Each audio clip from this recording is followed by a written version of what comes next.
Welcome, welcome once again, Gaming family. It's always a delight, to have you joining us on this channel. Hope you are having a wonderful day and your new year has started off, in the right, direction. And as I would have said before, wish you all the best for the new year. I hope that you will achieve those things you have set out to achieve this year. Alright, I have some really exciting news for you on here on KBR TV. I have some news to share as it relates to CPL cricket in relation to Tallawah in particular. In fact, I do not know what Tallawah will be named this year, but let's wait and see how it will unfold.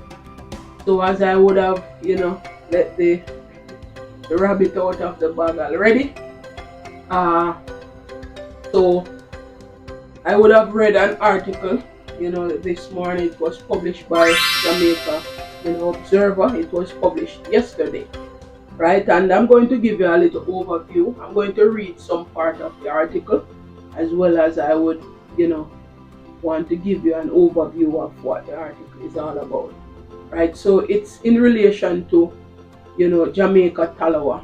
As you would have known, 2024 edition of the Caribbean Premier League would not have had a team from Jamaica. Right, in fact, Tallawah would have moved to Antigua and Barbuda. They would have named the Antigua and Barbuda Falcons last year, right? But this year, some exciting news coming out of this article is that a IPL franchise team. We don't know which franchise team. I guess not everything would have been finalized. In fact, that's what the article says. Right, not everything would have been finalized as it relates to the purchase of Jamaica Tallawah, right? But this is exciting news. As a Jamaican and as a Jamaican cricket fan, we really need to see our team playing in Jamaica. We want to see, and to be honest with you, I want to look on the broader perspective, is that in order to encourage younger youths to the game, it is very important that they see these players playing right in front of their eyes rather than on a screen, right? So with the Tallawah coming back to Jamaica, I think that will create some more interest in the game, and I just hope that it will be beneficial to all the stakeholders. But for us as fans, as one of the stakeholders, we are very happy to hear this news, right? And not only that, we want to see international cricket return to Sabina Park, on a consistent basis. And the article would have alluded to some of the international games which will be played at Sabina Park. And I really want to commend Cricket West Indies and the Jamaica Cricket Association. So obviously they would have heard the cries of many fans here in Jamaica and in the wider Caribbean diaspora, because it takes so much from Jamaica when we cannot really watch our team in our backyard play at home, right? So very exciting news. I'm so happy, to be honest with you, very happy to hear this news. And we want to see steps being taken in the right direction, and this is one of them. We want to see cricket even from the grassroots level coming up. We need to we need to inspire the younger generation to get more interested in the game of cricket. All right. Think I've said enough. I'm going to go into the article now. Jamaica Tallawah is one of the teams that would have entered when CPL started in 2013. In fact, Jamaica Tallawah would have been the winner of the first tournament back in 2013. So to see Jamaica returning to the Premier League is very, very encouraging, right? And as I said, I really want to see more international cricket being played at Sabina Park. In fact, based on what the article would have said, the Australia coming to West Indies in June. We will play one, test match there. That's exciting news for me, and we will be playing two T20s up there as well. So that's exciting for 2025. And we have Pakistan in 2026, and I believe India in 2027. So lots of good news, my viewers and subscribers. I just crave your indulgence as I, read some of the excerpt from this article. As I said before, the article is not my information. It was published by Jamaica Observer. So big up to Jamaica Observer for the information. All right. So the article begins by saying Jamaica Cricket Association President Dr. Donovan Bennett says there are plans to have new teams representing the nation in the Caribbean Premier League T20 tournament. Bennett expects a team in place for the next season, which is expected to start this August. Right? And the article goes on to say this happens to be an extension of an Indian Premier League IPL franchise coming to Jamaica, Bennett told Jamaica Observer on Monday. It's not signed as yet, that's a disclaimer, but it is being worked on and being negotiated as we speak. Right? So obviously, they are saying that the contract has not yet been signed, but I would suspect that it is in advanced stage. That is the reason why they are coming, to the fore or, publish this in the media. It seems like the contract will go through rather than, not going through. So that is the reason why they come out and to say, this is currently being done. We would have known that 3 IPL franchises are here already. We have the Barbados Royals. They are owned by the Rajasthan Royals. The St. Lucia Kings. They are the defending champion and they are owned by Punjab Kings. And also the Trinidad Knight Riders. They are owned by, Kolkata Knight Riders. So I don't know who will buy, Tallawah. I'm not sure if it is, Sunrisers, Hyderabad, the Mumbai Indians. Not sure if it is the Chennai Super Kings, the Gujarat Titans. I'm not sure. I can only speculate. You have the Lucknow as well, so I'm not sure which one of the franchises will. But so let us wait and see. What will unfold. But these are exciting news. I'm telling you. I'm really bubbling with joy. I really want to see it, back in Jamaica, as we, would used to. Alright, so Bennett says these plans mean that Sabina Park, which would host the team's games, would need immediate upgrades. And having gone to Sabina Park a few, weeks ago to watch the Bangladesh match, one of the first things that you would have seen is the scoreboard. The scoreboard need to be fixed or need to be replaced. It seems like it's an old Haitian day scoreboard. So I suspect probably they will seek to change that scoreboard.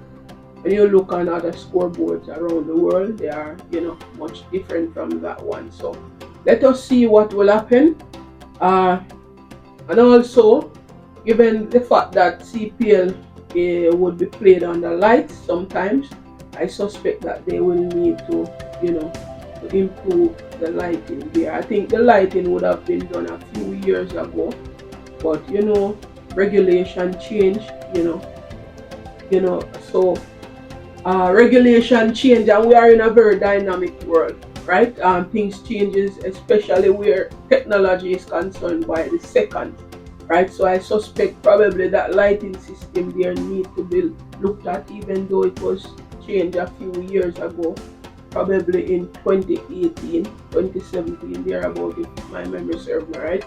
Right, so there maybe need some upgrade to the lighting system there in order to meet the regulation. So let us see what will happen. As I said, Bennett goes on to say, two of the most pressing needs are a new scoreboard, which has been already been sourced. Okay, that is good.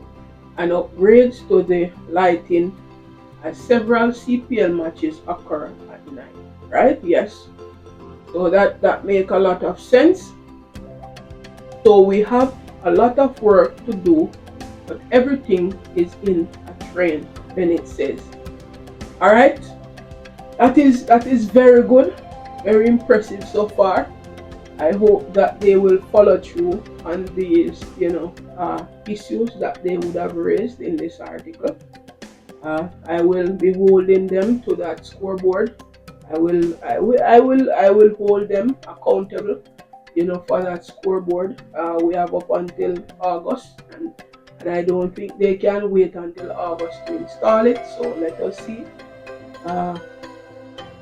And in the article, they are saying here that CPL Jamaica Tallawah would have won the CPL 3 times. As we know, they would have won it in 2013, 2016, 2022. So they would have given some historical data there. The article goes on to say, so here they are discussing why is it that Tallawah, there was no Tallawah in the last edition of the Caribbean Premier League, and I'm going to read that.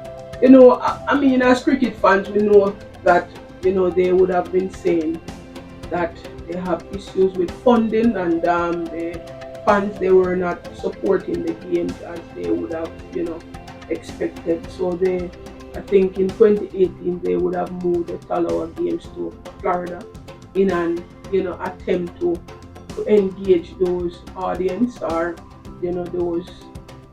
those supporters, or see if they can gain more supporters in the USA, right?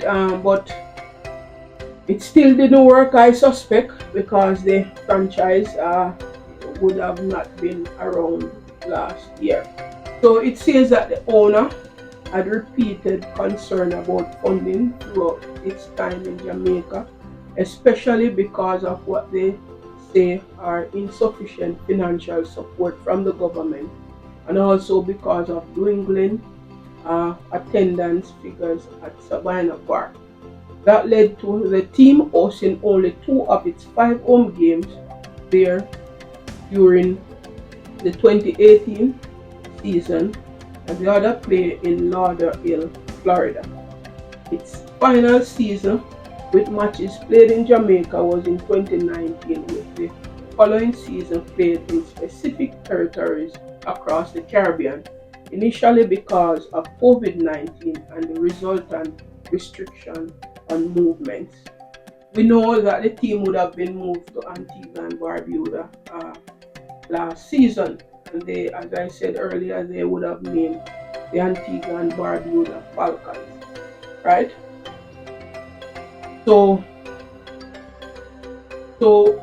Bennett, also confirmed to the Jamaica Observer that Sabina Park will feature, and this is some exciting news, viewers and subscribers. Please listen up. Bennett also confirmed to the Jamaica Observer that Sabina Park will feature in Australia's tour of the West Indies this summer, and said there will be other international teams visiting over the next 2 years. Right? When Cricket West Indies confirmed that Australia will be here for 3 test matches, I said to myself, I hope one of those test matches will be in Jamaica. And it seems like my prayer was answered. Yeah, this is exciting news. This is really exciting news. With the Australian coming here in June for one test match and two T20s, he said in 2026 we have the Pakistanis coming here, and in 2027 we have the Indians coming here. So we have a full international schedule. This is exciting stuff, Amy and family. Sabina Park's last activity was a test match in a two-test series between the West Indies and Bangladesh from November 30 to December 3. Bangladesh won by 101 runs, allowing them to draw the series 1-all. This is exciting stuff, Amy and family. Really happy, and really want to laud the Jamaica Cricket Board and also the Caribbean Premier League and also the Cricket West Indies, right? And whoever else would have been involved in these decision making. Really exciting stuff for our cricket, and really want to see West Indies, and Jamaica by extension do well, in this year, right? All right. So this is where I will end this video. Thank you so much, for watching. Really enjoy your company and stay tuned. We have lots more in 2025. God bless you. Stay safe.